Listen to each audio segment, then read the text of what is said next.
Hey everyone, my name's Emily and I'm so excited to get the opportunity to talk to you here at the Dallas Zoo.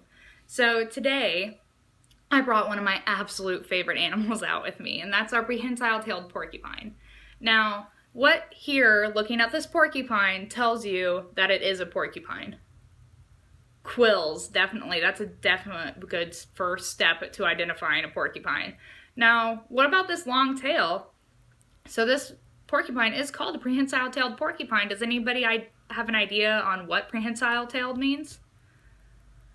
Well, it means that they can wrap their tail around branches and kind of use it as a fifth arm. And so think about like a monkey swinging from branch to branch. Monkeys have prehensile tails.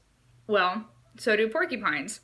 Now, do you think this porcupine swings from branch to branch through a forest? Although that would be really funny. Probably not. He doesn't typically use it for that. He just uses it for stability. And then he can wrap that tail around a branch and hang upside down and grab things from below. He actually is kind of funny. He likes to eat his food upside down, and so he'll hang upside down and eat that way. I don't know about you, but I typically don't like eating my food upside down. And so you guys mentioned quills. Well, what does a porcupine do when he's feeling threatened? He puts up those quills, right? Oh, he actually doesn't shoot them. That's a really good guess, though. Because of like Hollywood and TV and movies, we expect for porcupines to be able to shoot their quills out. Because, I mean, that's what we see. But they actually can't.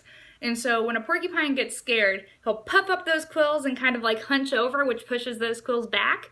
And then he'll back into whatever he's scared of. So that way he's protecting his face and stomach from whatever is attacking him.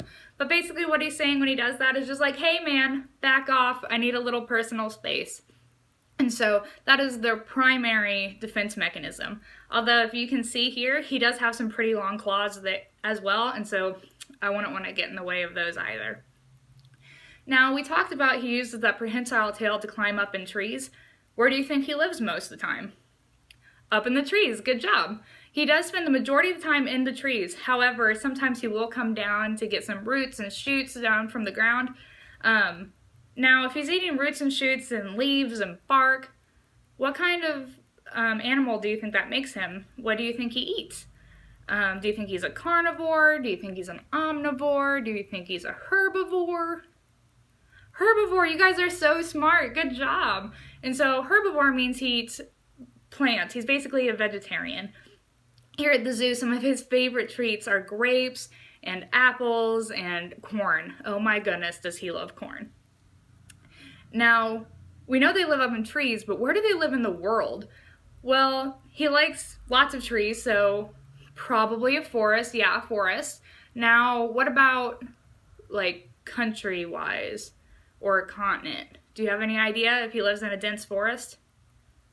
Asia? That's such a good guess. However, he lives in South America. He really likes those Latin America countries, so he's a pretty big fan of Argentina and that kind of region.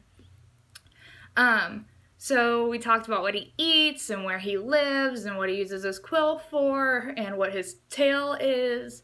So do you guys have any other questions for me?